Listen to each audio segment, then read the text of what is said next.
What's going on, Packers fans? Happy Sunday. Welcome into an all-new episode of the Pack a Day podcast. I'm your host, Andy Herman. You can follow me on Twitter at Andy Herman NFL, and of course, the podcast at Pack a Day Podcast. Hope you're having a happy Sunday, but it was not a very happy Saturday as we got our first impression of the 2025 Green Bay Packers, at least for a lot of people who have not had the opportunity to be out there at training camp or see this team on TV or in person. And it was a very ugly event, to say the least. Packers lose to the Jets 30-10 in a very unentertaining, unfriendly, unexciting, unsexy, uneverything game that just went all the ways that the New York Jets wanted it to go, and really none of the ways that we as Packers fans wanted it to go. Just one of those days at the office, burn the tape, try to learn what you can from it, and move on. Today, we're going to primarily be focusing on what can we actually take away from that game, good or bad, what's important, and then what is sort of a red herring and doesn't really matter, even though maybe it felt like it did in the moment. We'll break down that today. We'll go over player of the game, some players that kind of stood out. All of that will take place through the course of today's episode. But before we get there, shout out to our brand new Pack a Day Podcast YouTube members, Rocky, Bob Parteca, Michael A. Smith, and Sean Beifelt. If you haven't checked out those memberships yet, join over 600 people who are currently Pack a Day Podcast YouTube members, which I appreciate a ton, and make sure to check those out.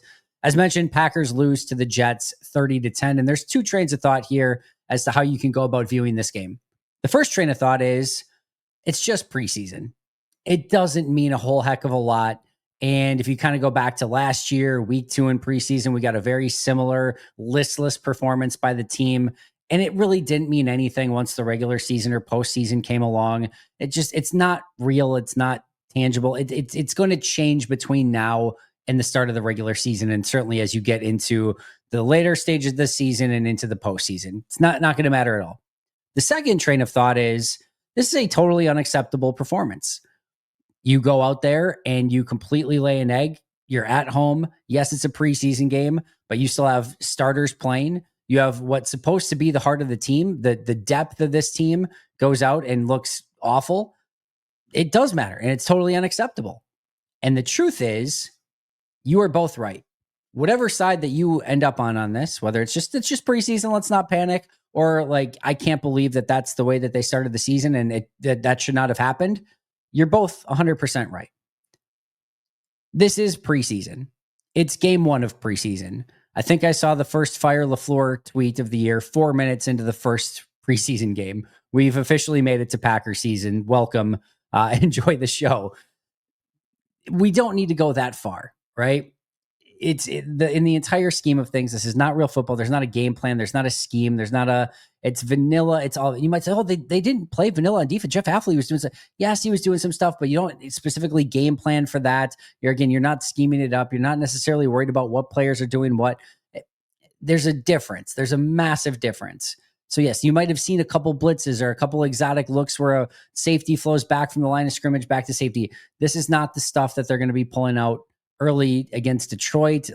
Overall, these are some fairly base things, and they might be putting a couple things on tape that they want teams to see. A lot of times that's even more important than what they're actually running to try to stop the opponent. It doesn't mean a whole heck of a lot. On the flip side, every single time that you are on the field, whether it's the practice field, whether it's what we have coming up this week with two teams practicing against each other, the joint practices, whether it's a preseason game, whether it's a Hall of Fame game, whether it is a Super Bowl or anything in between, regular season, etc., you should be going out there to try to put your best foot forward and just not be embarrassing. Let's just put it that way. Not be embarrassing. That's not a pretty high bar to try to reach. So don't embarrass. And today, at least as I'm recording this, I guess at very early on Sunday, yesterday, the Packers were fairly embarrassing in that game. And that it just can't happen. And again, I don't necessarily care about the result. Who won and lost this game doesn't matter at all. I don't necessarily even care that they lost 30-10, depending on the circumstances. Like if Sean Clifford was in there at quarterback the whole time or whatever, I wouldn't necessarily care that it was 30-10. I do care that the individual performances and the team performance were just strictly not good enough. That is somewhat bothersome, not worrisome. There's a difference between worrisome and bothersome. I'm bothered by it. I'm not worried by it, but it's frustrating. It's annoying. And for, like I said, a lot of people, this is very much your first impression of this 2025 Packers team. And the first impression is not the be all end all. It's not what's going to dictate who this Packers team is for the remainder of the season. But you want a nice first impression. You want to make a good impression for everyone, and the Packers did the exact opposite of that. So very frustrating to say the least. Yes, it's just preseason. No, this is not who they are going to be come regular season and postseason. Yes, it is completely unacceptable, and it should have been much better than the brand of football that we saw on the field on Saturday night. The team was overall listless. They had no attention to detail, and they were out physical. And there are two things there that I think are really, really important: the physicality and the attention to detail. And why those two things are important are because they've been something that this team has been really focusing on since the start of the offseason. You can tell from Matt and Brian with some of the comments that they made that they've wanted to be a more physical team. We have heard countless amount of times about urgency and attention to detail and how they want this team hyper focused and ready to go. And again, we did not see either of those things at all. The Jets were the more physical of the two teams, no question about it. Who dictated terms in that game? You don't need to look at the scoreboard. You can tell very clearly by watching the quick replay or even in real time which team was doing the dictating. It was the New York Jets. The Jets out physicaled Green Bay in this game. And the attention to detail was atrocious, whether it was the turnovers, whether it was the penalties, whether it was the drops, whether it was the preparedness, whether it was all of it, just a complete lack of attention to detail. And those two things are noteworthy. Those are because especially because they are two things that have been at the forefront for this team. Matt LaFleur, the day one of training camp, was asked what he wants to see, and it was attention to detail. I mean, Brian has gone in detail as well about and you could just tell the way that they want to build this team and have them be very physical. And we just did not see either of those two things in this particular football game. Now, I did mention on the pregame show that one of the things I was going to be watching for is when you have a new head coach, you have somebody who is trying to set the tone. You have somebody that wants to get buy-in. And while a win doesn't matter in preseason, it matters a little bit to a new head coach who's trying to get buy-in from his players and have proof of concept of what he's trying to do. You could tell that this team was maybe a little bit more hyped up. New head coach, a little bit more energy. We're going to show people who we are. This is a new New York Jets team. The Packers, maybe not so much. That may sound like a cope. That may sound like, it's an excuse. And to some extent, I want to be very clear. What I said earlier of this being unacceptable is totally true. I'm not moving the goalposts here and changing the narrative entirely. But I do think it's worth noting this probably meant a little bit more to Aaron Glenn and the Jets than it did to Matt LaFleur and the Packers. Green Bay is going to be measured by what they do late in the season and hopefully well into the postseason.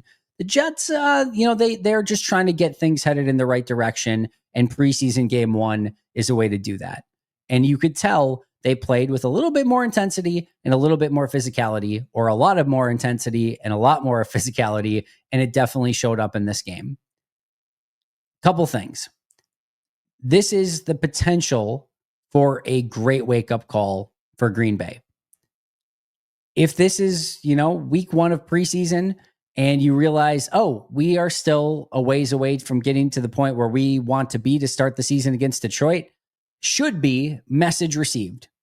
Should be the fact that this team still has some steps to take with how they're going to play, their attention to detail, the physicality, and what it takes to just go out and start playing winning football again.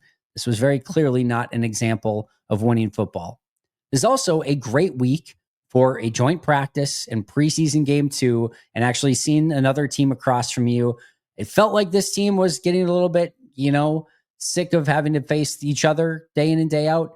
And I don't know if they, kind of just let the foot off the gas a little bit and were just thinking that once they faced another team, they were good to go. They're going to be able to get out there right away on Tuesday. They're going to be able to, go and have their normal practice, hopefully make the corrections that they need.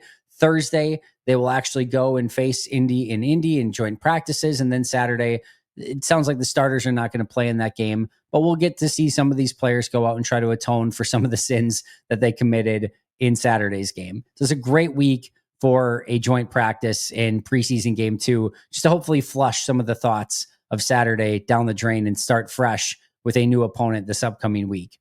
And also, we are 28 days from Packers Lions. There's a lot of time to get these things corrected. And again, I'm not even convinced that there's anything that is that drastic that needs to be done here. It's just getting everyone refocused. This is what I consider a recalibration game.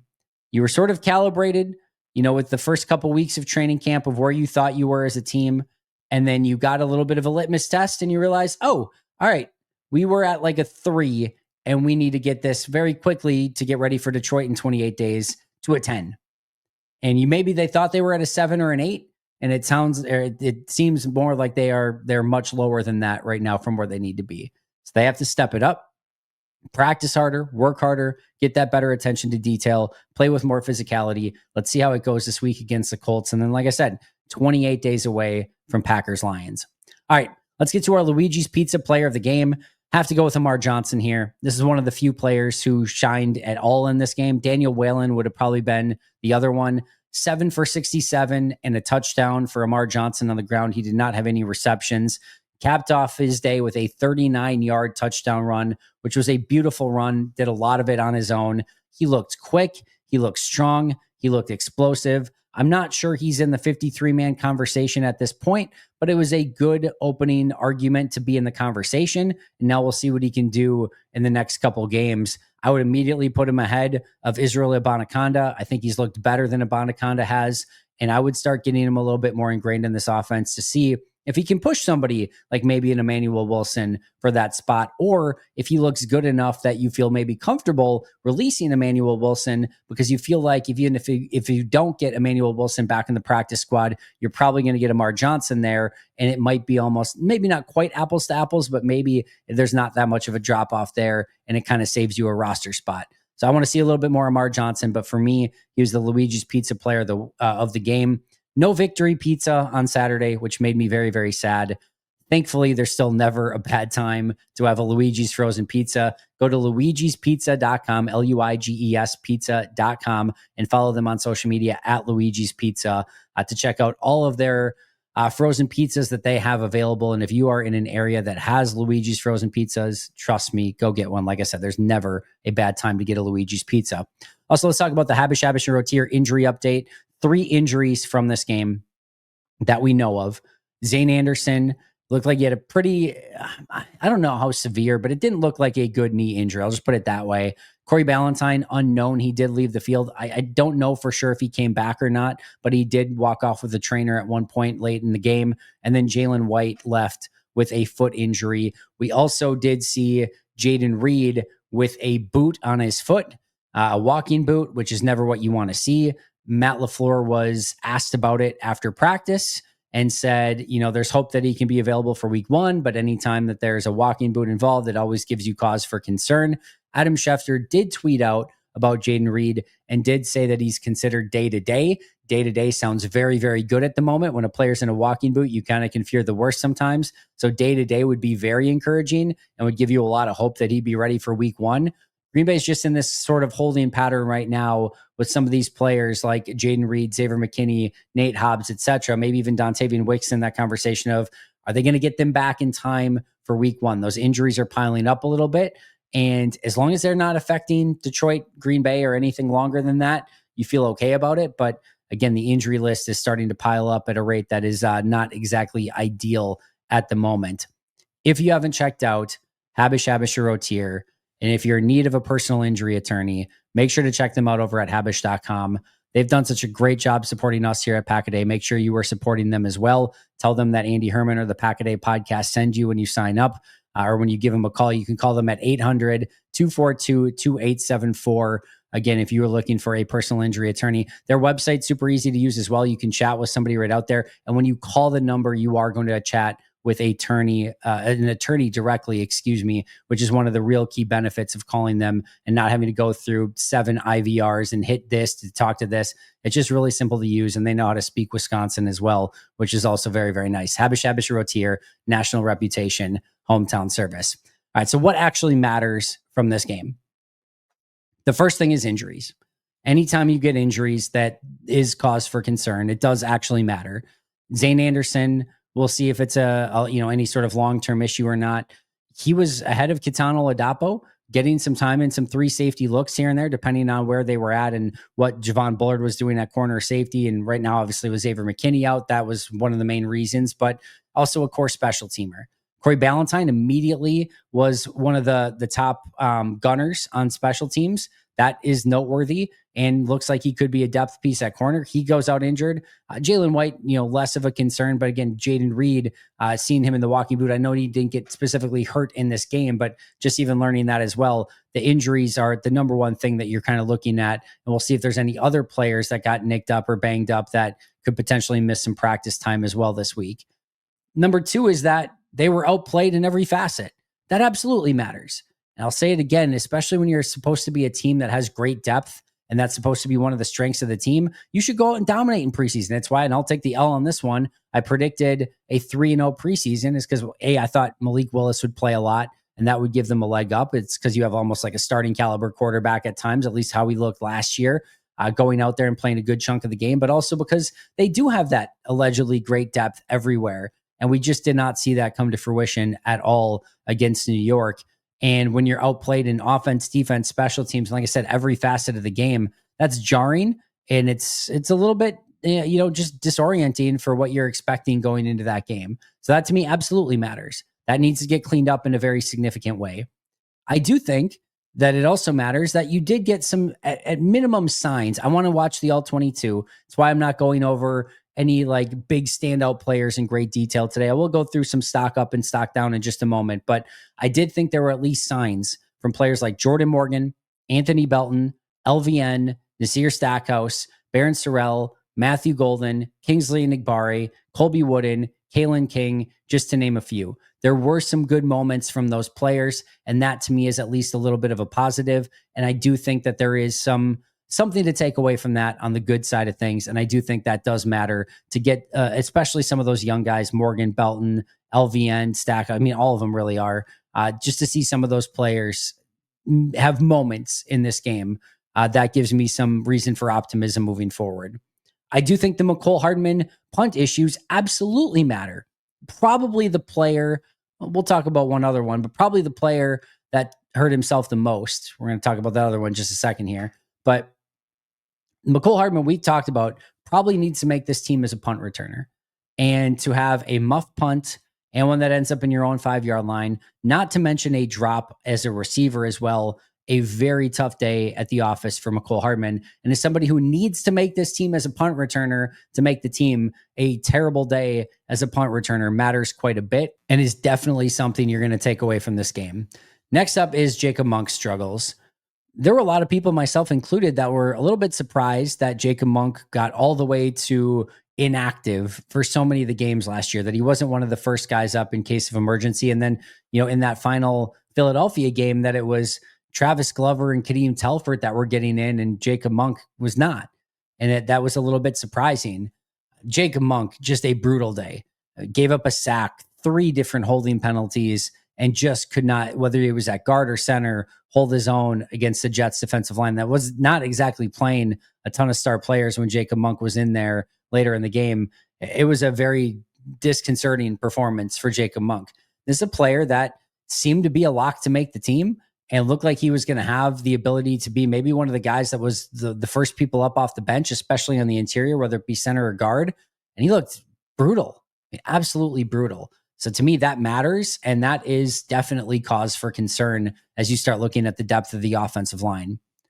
There was a play, Justice Mosqueda pointed this out. We've talked about Jeff Hafley starting to mix up some of the fronts a little bit and be a little bit more creative. There was a play where they had 4-3 personnel out there, but basically lined up in a 3-4. LVN kicked inside to defensive end. And then Isaiah Simmons was basically used as a stand-up outside linebacker in a 3-4. And that versatility is really interesting.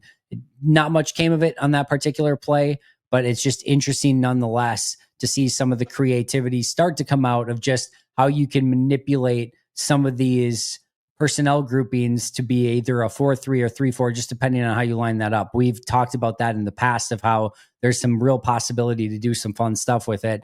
We saw one play of it today. I do think it just kind of matters that there is some of that in Jeff Hafley's mind. We could see more of that as the season goes along. As I mentioned earlier, I think it matters that this is your chance to, learn from getting punched in the mouth. There's no better time to learn that lesson than week 1 of preseason. If it's week 3 of preseason, no, you don't have much time in that turnaround getting into Detroit. If it's the regular season, it probably means a loss. If it's the postseason, it probably means you're eliminated. This is probably the very best game to learn that lesson from. And it does give you that chance to recalibrate, understand that you got punched in the mouth, and then respond to it and hopefully be much better in practice for the foreseeable future in the joint practices, preseason, and then heading in to that week 1 game against Detroit. And last but not least, the last thing that matters is individual evaluations.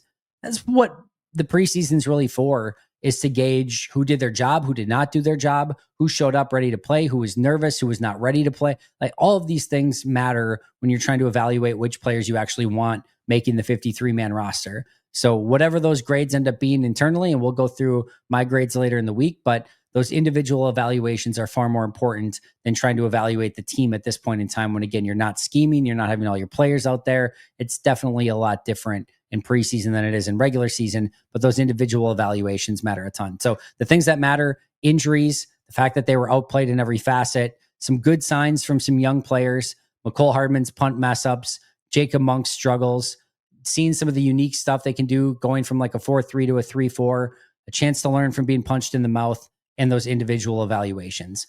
What I think does not matter in this game at all: the actual score and outcome of the game. I don't care that they lost. I don't care that it was 30-10 in general. I care about the product on the field. The product on the field sucked, and that's what ticks me off. The fact that they lost is completely irrelevant. The score is completely irrelevant. The brand of football, very relevant and very sucky in this particular game. I actually don't think, and people are going to disagree with me on this one, that's okay. I know that you have a carryover of the drops from 2024 to now this first preseason game. It's like one of the things, you're just like, just catch the dang ball. It's not that hard, right? Like, this is a pretty easy concept for a wide receiver, is to catch the ball. The drop issues, Dontavian Wicks, Jaden Reed, it's like those were the primary culprits in 2024. In 2025, we did not get to see in this particular game Jaden Reed or Dontavian Wicks. I do think Romeo had a drop on the first play. It's not what you want to see in that particular instance. He has not been somebody in general that's had a ton of drops or anything like that. And then, yes, Malik Heath, McCole Hardman, they could theoretically make the team. You're not expecting them to be out there a ton. I'm not ready to jump to the conclusion of, well, now drops are still a huge thing.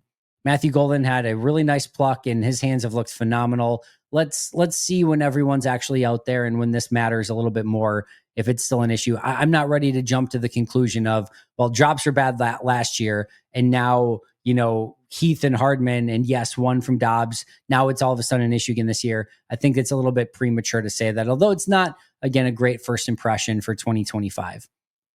I'm not concerned about the soft defense in the middle of the field.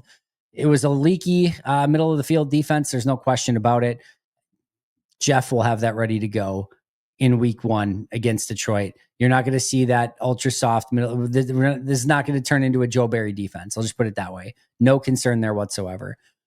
I talked about McCole Hardman and that it mattered that he played very poorly in this game.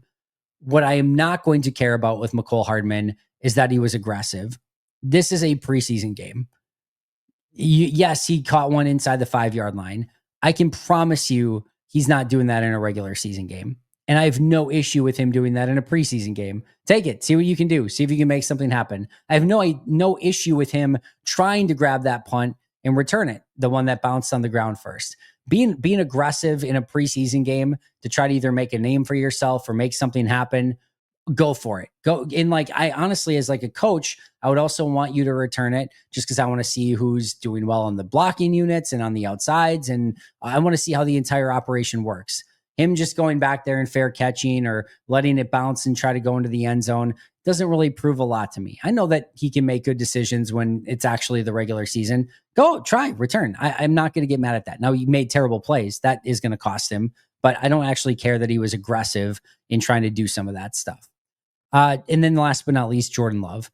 The stat line looks terrible. It looks egregious. I don't think there's a good game from Jordan. The Musgrave ball was not a good ball, kind of a hospital ball, especially in a preseason game. And then, I thought, just kind of attacking Sauce Gardner on a couple occasions, maybe not exactly what you want to make a habit of. Did take a sack on a play. I don't think it was all his fault by any means, but I didn't think it was a good performance from Jordan. But I'm also not ready to panic or anything like that. And I do think that the actual performance was much better than the box score would indicate. So the things that don't matter, the scoring outcome, the drops, soft defense in the middle of the field, Hardman's aggressiveness, and Jordan Love's overall performance. Some other miscellaneous notes. Isaiah Simmons was used as a gunner. We have seen Green Bay do this before in camp with Simmons, but we've also seen them use Edgerrin Cooper a little bit in that role as well.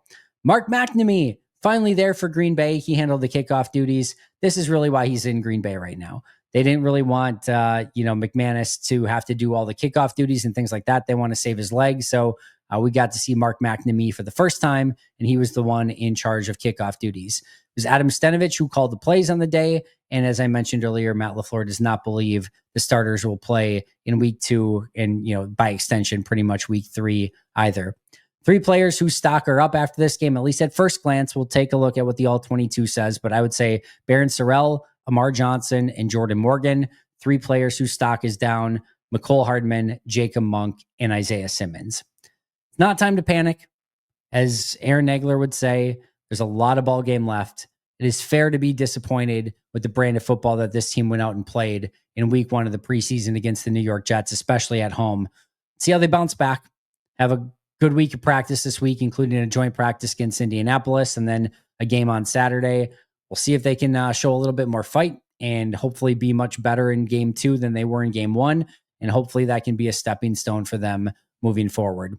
That is going to do it for me today. Thank you so much for joining me. I always appreciate it. Shout out to our All-Pro and Hall of Fame members: PJ Wynn, John Wild, Brandon Paletta, Boom Handle, Donna Lee, Lori Lord, Baby QB, David McCluskey, Donald Decker, Alex Wong, Peter Rataka, Jay Zimmerman, B. Brown, Puerto Rican Packer, Dan Gessford, Dylan Patscott, SoCal Pack, Chris Rager, Izzy Roberts, Ian Ewing, Carlo Delgado, Willie Winklesinkel, Jen Wright, The Gable Storm, Pack Attack Cast, Chris Weish, and Craig. I'll see you guys soon, but until next time, and as always, go Pack Go.